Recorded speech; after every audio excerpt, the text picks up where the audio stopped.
Salam sejahtera untuk kita semua.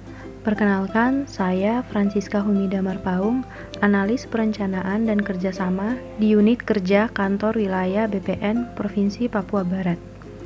Di video kali ini, saya akan menjelaskan mengenai kedudukan dan peran PNS dalam NKRI, yaitu terdiri dari manajemen ASN, pelayanan publik, dan whole of government. Yang pertama, manajemen ASN.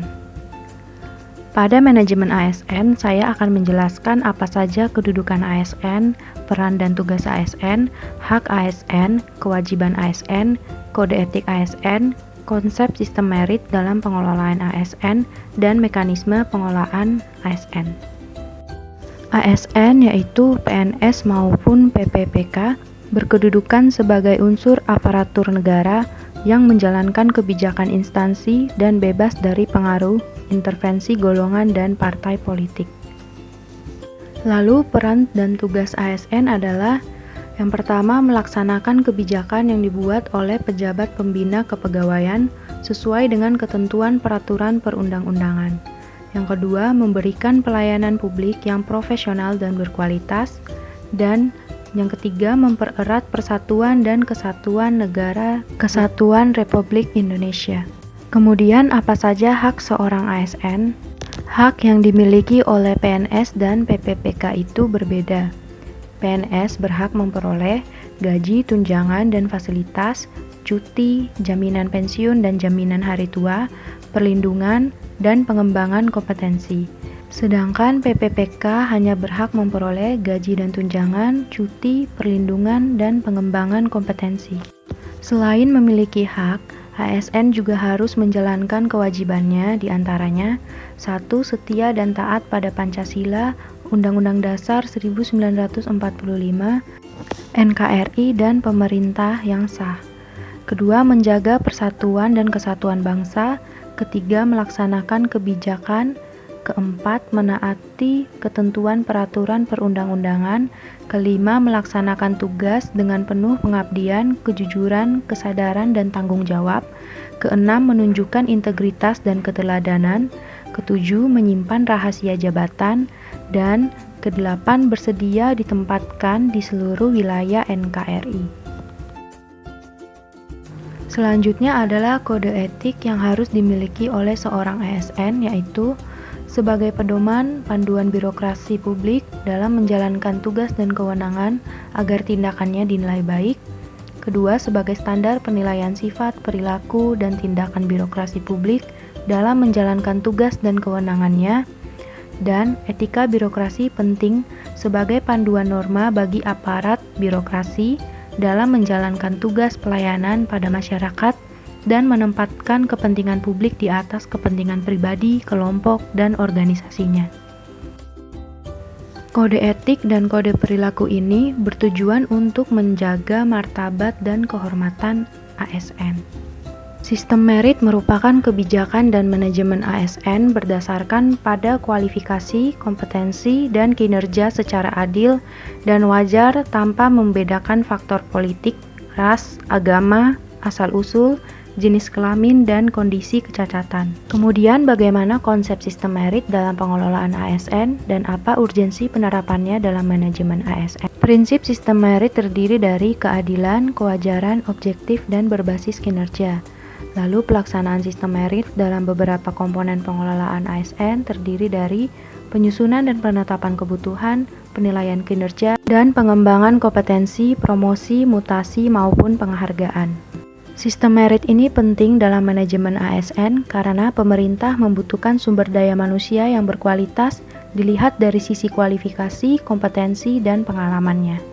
Manajemen PNS meliputi penyusunan dan penetapan kebutuhan, pengadaan pangkat dan jabatan, pengembangan karir, pola karir, promosi, mutasi, penilaian kinerja, penggajian dan tunjangan, penghargaan, disiplin, pemberhentian, jaminan pensiun dan hari tua, dan perlindungan.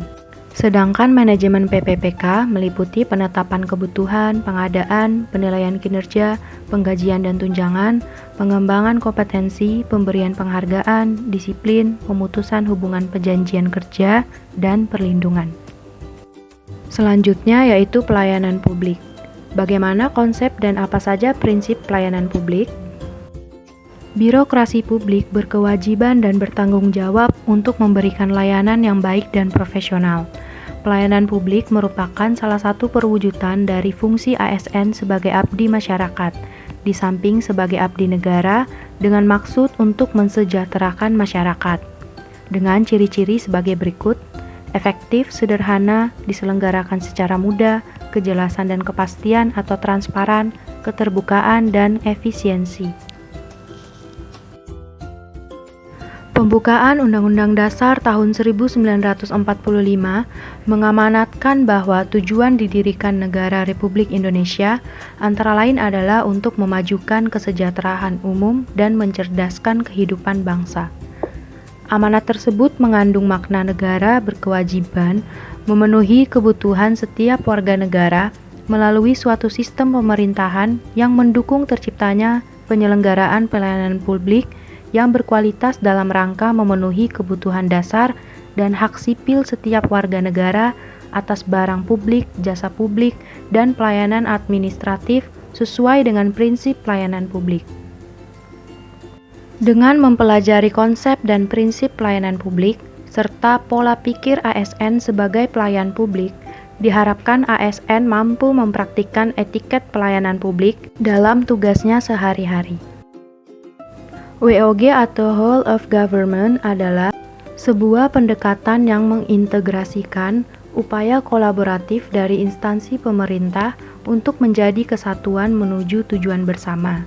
Juga dikenal sebagai kolaborasi, kerjasama antar instansi, aktor pelayanan dalam menyelesaikan suatu masalah pelayanan.